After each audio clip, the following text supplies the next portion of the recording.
What's up, everybody? My name is Vincent. Welcome to Cryptolution, where we talk about everything under the moon in the crypto universe. Today, we are announcing that Solana's NFT Marketplace is officially live on FTX US and the regular FTX. Now, if you didn't know, within the past 24 hours, FTX has announced that their marketplace for NFTs has just launched.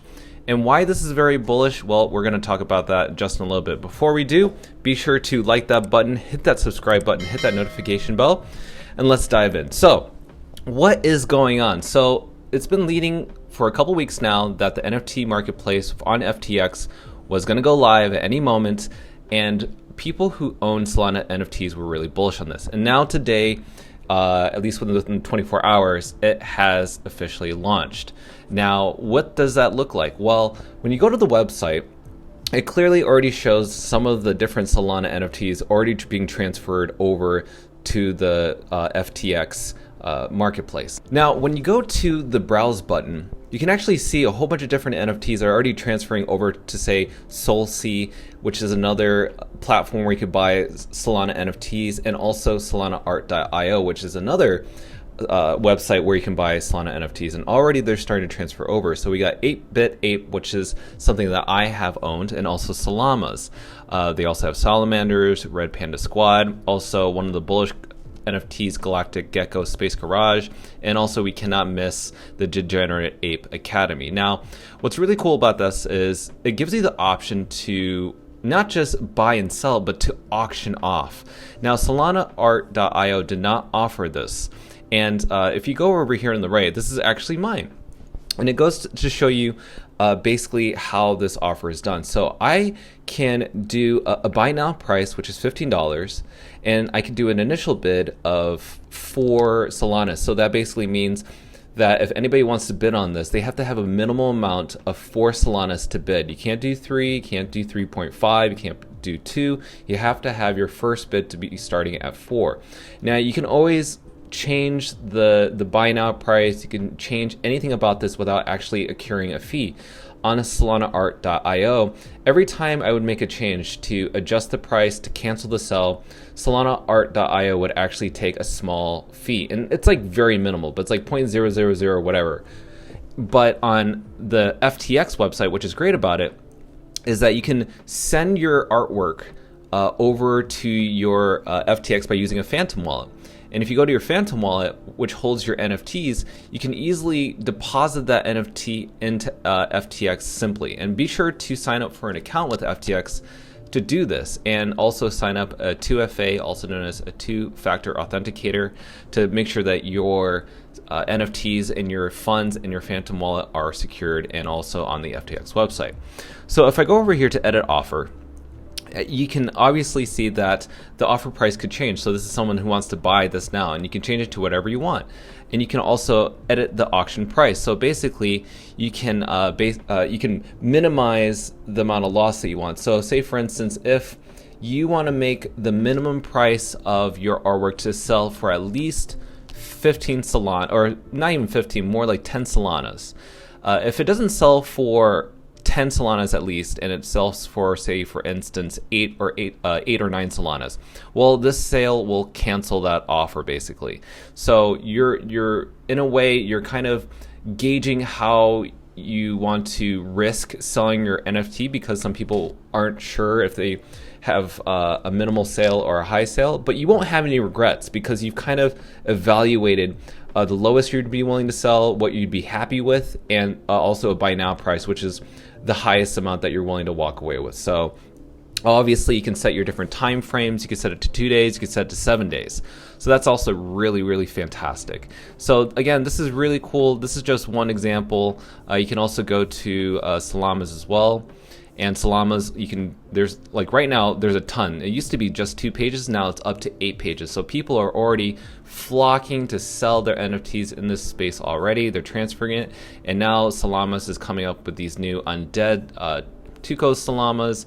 So again, it's very bullish. This is very brand new. It's definitely developing, and it's definitely going to help be the new competitor to Ethereum's OpenSea. And again, go through it, scroll through it. It's really amazing.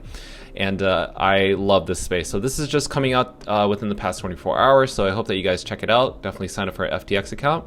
But also there is this a woman named Rachel, which is on the right hand side. She is part of Slow Venture Funds, who has invested in Solana, and she sees the space in Solana's NFT marketplace. But let me allow her to speak upon why her company had decided to fund Solana, the potential that she sees in the company, and how she sees the NFT marketplace in the near to short term. So I'll go ahead and play that right now. Talk to us a little bit about Solana, because of course this has really been dubbed the sort of Ethereum killer. You, as you say, Slow Ventures, an investor there. What took you with that particular protocol? What is it about Solana and the growth profile that you like so much? Yeah, so Solana from the get-go has been all about trying to solve developer problems. And they've done a great job in terms of targeting developer acquisition. They've run a series of hackathons and grant programs and so forth that have been very successful. They now have over 1,000 active developers in the ecosystem. And that now has translated to the growth of end users in the ecosystem and of the applications on the platform. And so whereas you see within the Ethereum decentralized finance ecosystem, which of course has been around longer, is more well established in many ways. There's about 90 billion in total locked value in that ecosystem. You've now seen over the last few months the rise of Solana applications to now have about 10 billion locked in there. And the same trends hold true as you look at the user base of it, as you look at wallets, which is a good proxy for the number of users in any of these ecosystems. Wallet downloads. Solana is currently seeing about 100,000 new wallet downloads per day. Wow. So that's, a rough proxy again for the type of growth that they're seeing in that ecosystem. And you just mentioned the good old non-fungible token, NFT. I felt like it was a very bubblicious kind of area a couple of months ago, but now people really seeing the long-term possibility of creating real value, real return, particularly those for artists in the making. Solana-based NFTs, how big a seismic shift is that for people being able to go and create? Yeah, exactly. So Solana's been investing heavily in the NFT ecosystem. FTX, which is one of the major crypto exchanges out there, FTX US, has actually just announced their own foray into the NFT Marketplace space. So a sort of competitor, if you will, to the likes of OpenSea, which of course is more Ethereum focused. FTX will be basing this marketplace on Solana. And so that's yet another kind of bullish signal, I would say, around the protocol. So that's very exciting. And again, it all comes back to what developers want, what end users want, which, at least relative to Ethereum, is increased scalability, increase in throughput, in the ability to get transactions through the system, and also, of course, as ever, lower fees, which is always a hot topic of conversation whenever these things take off. All right, guys, that about wraps it up. I hope you enjoyed this kind of brief rundown. It's very simple. It's very easy to use. Definitely middle around with it as much as you want. Make sure to connect your Phantom wallet and be sure to protect everything that you have in terms of your NFTs. But yes, this is pretty cool in my opinion. Now, none of this is financial advice, but if you guys get in this early, I think it's worth definitely exploring, maybe putting a few NFTs in your portfolio. And definitely do your research when you look into these NFTs. Make sure that they have a nice following on Twitter. Make sure there's a lot of engagement within the community. And, definitely do your own research. But I currently own 2 NFTs and definitely very happy to be part of this community. So with that said, guys, be sure to like that button, hit that subscribe button, and hit that notification bell. And I'll see you guys next time.